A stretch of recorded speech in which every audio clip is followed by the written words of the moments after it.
태풍이 불 때 거리의 간판들은 흉기로 돌변합니다. 강풍이 불면 인도나 도로 위에 떨어져 큰 사고로 이어질 가능성이 높은데요.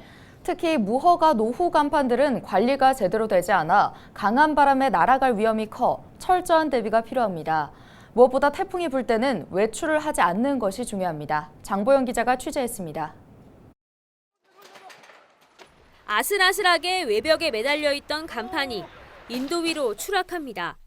간판 아래를 걷던 한 여성은 떨어지는 간판에 맞아 부상을 입었습니다. 처참하게 부서진 5개 간판들. 소방은 인명피해를 막기 위해 긴급 조치에 들어갑니다.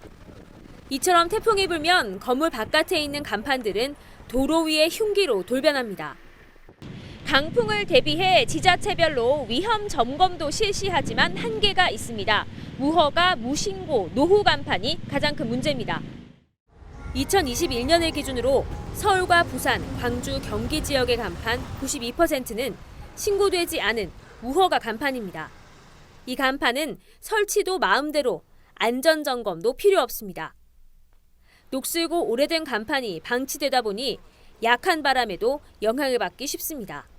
지난 2016년부터 5년 동안 서울, 부산, 광주, 경기 지역의 5개 광고물 관련 사고 74%는 강풍주의보가 발효되는 초속 14m 이하에서 발생했습니다.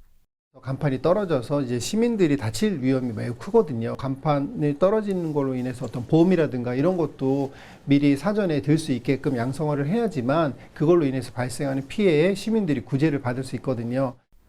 법적 사각지대에 놓인 간판이 대부분인 현실에서 사고를 막기 위한 최소한의 대책은 사전 대비입니다. 소방 관계자들은 강풍이 예보되면 바람에 날아갈 위험이 있는 간판 등을 단단히 고정시키고 이동식 간판이나 입간판 등은 실내로 옮겨야 한다고 조언합니다. 간판이나 구조물에 고정된 볼트가 느슨하거나 처짐이나 파손 여부를 확인하여 즉시 조치하여야 합니다. 떨어질 우려가 있을 경우 119에 신고하여 주시면 됩니다. 가장 중요한 것은 태풍의 영향권에 들 때 외출하지 않는 것입니다. 불가피하게 외출해야 한다면 간판이 있는 건물 외벽에서 최대한 떨어져야 합니다. 헬로티비 뉴스 장보영입니다.